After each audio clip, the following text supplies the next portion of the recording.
So you left the trunk open. I left the trunk open. He was walking away, and? He was already in the house at this time.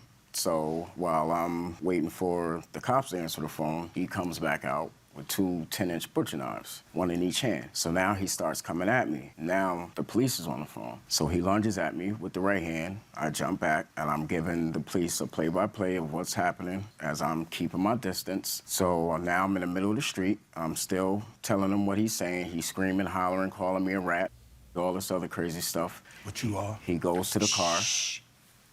You think that helped you, by the way? He walks up to my car, and, you know, he's looking at it like he's gonna do something to it. So now he's starting to yell, "Get your off my property," which I'm saying at the same time, I have a right to be here. He walks away from the car. After he walks away from the car, he walks over to the bike. He says it again, "Get your off my property." I said, "I have a right to be here." At that time, he violently slams the bike to the ground, and that's where I left it until the cops can show up. Okay. Now, can I see photographs of the damage that you allege you caused to the bike?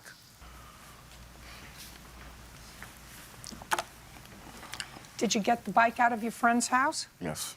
When did you get it out? A friend had drove by during the commotion, and he walked it down the street to his house, in which it sat there for about a day or so until I can get over there to it to bring it to the shop. So you went over to your friend's house. What's your friend's name?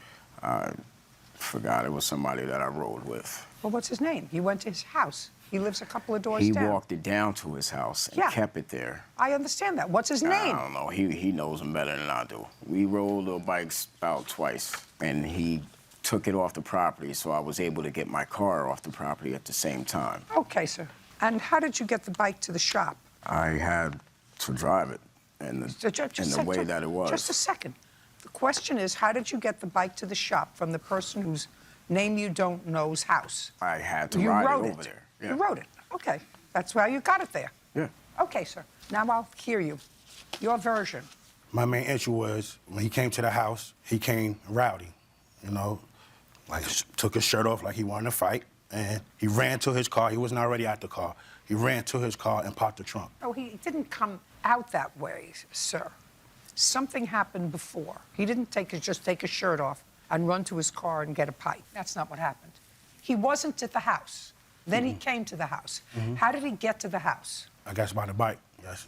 And when was the first time you saw him after work? Were you in the Actually, house? I was in my house. He walked in the house. So he walked in the house. When he walked in the house, he had a shirt on. Yes, he had a shirt on. And what did he say when he walked into the house? He called me outside to talk to me. I thought... What did he say? He didn't say nothing to me while he was in the house. But when we got outside, he showed me damage to the bike. What kind of damage did he show you? He showed me scratches, like, to the bike. And do you have a dog? Yes, I have a dog. So he was showing you the scratches to the bike. Show you, he said, that these scratches were caused by your dog. Means yes. Yes. And what did you say to him? Well, I was looking at the bike. At the same time, he's already mad.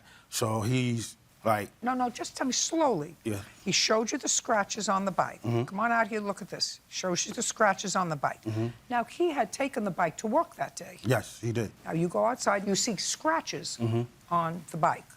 And what did you say to him? I was looking at the scratches, and I said, okay, you know, could have been my dog. You know, I was looking at just being a bigger person. But meanwhile, he's getting tight, like threatening me, oh, I need that $50, this and that.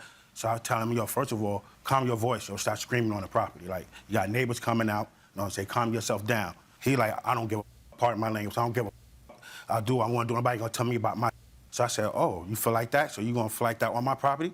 So I don't give a either. So what you want to do? He took his shirt off. So while he was taking his shirt off, I'm approaching him. He runs to his car, because he know, I don't know, he probably feel a threat because I'm bigger than him, and he pulls out a knife. I mean, he pulls out a, whatever he pulled out, a crowbar, whatever.